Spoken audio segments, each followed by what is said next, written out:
producing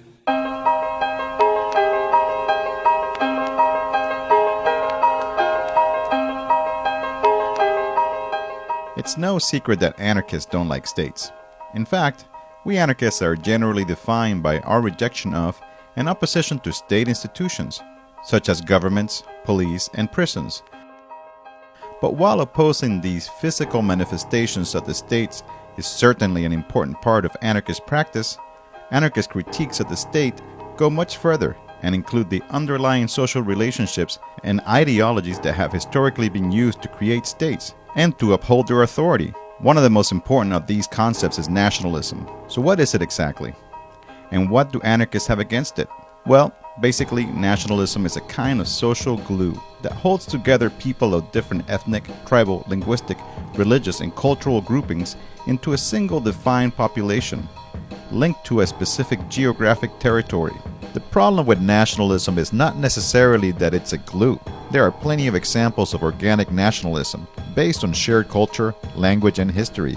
And in fact, many anarchists have been heavily influenced by and have even participated in struggles motivated by nationalism, such as the resistance waged by indigenous nations against their colonial oppressors, or the establishment in 1929 of the Shinmen Autonomous Zone by Chinese, Korean, and Japanese anarchists, fighting against Japanese imperialism.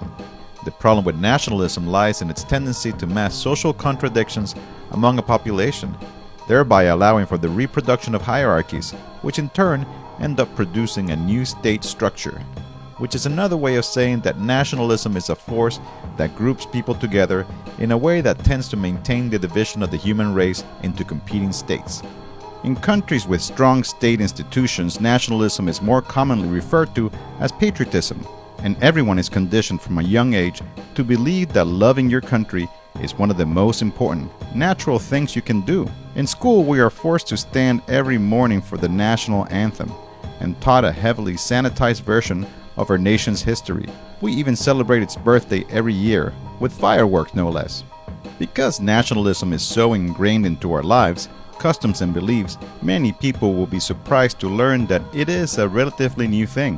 While some countries, such as China, have existed as a more or less unified territory for thousands of years, others, such as Italy, have been around for less than 150. And lots of states are even younger than that. For most of human history, nation-states simply did not exist. Instead, the world was split up into city-states, ruled by kingdoms and empires, whose borders were in a constant state of flux. Back then, most people lived simple lives as farmers and had very little contact with what we now understand as the state. And because languages were mostly passed on orally, many different dialects flourished and existed side by side.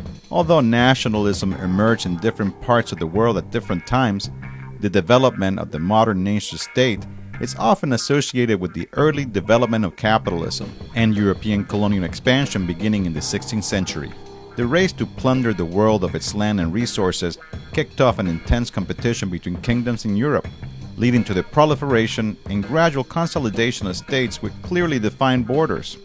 In the so-called New World, settlers from a variety of European nations forged new collective national identities, born of the shared experience of racial domination over indigenous nations and enslaved Africans. During the mid-19th century, many states first began introducing centralized education systems, further facilitating nationalist indoctrination and helping to eliminate remaining linguistic and cultural differences.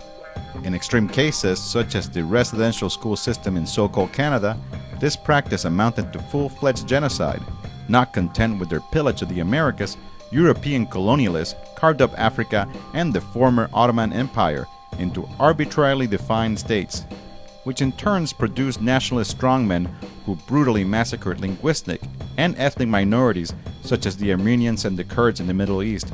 Nationalism relies on grand, unifying narratives to bind populations together in pursuit of a common destiny.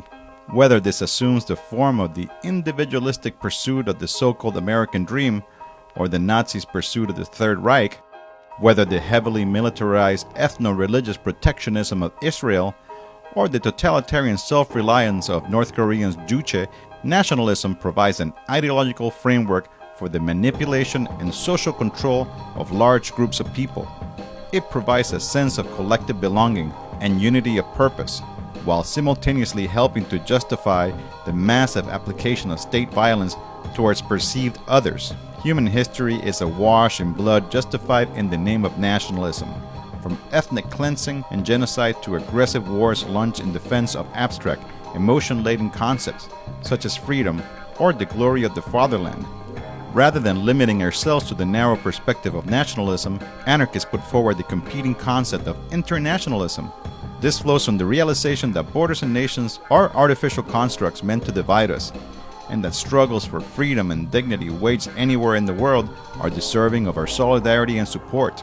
That rather than fighting and dying in wars for the sake of the rich and powerful, oppressed people should unite to wage war against our common oppressors. And finally, that for humanity to reach its full potential and come together to confront the problems that we face as a species, we require nothing less than a global revolution.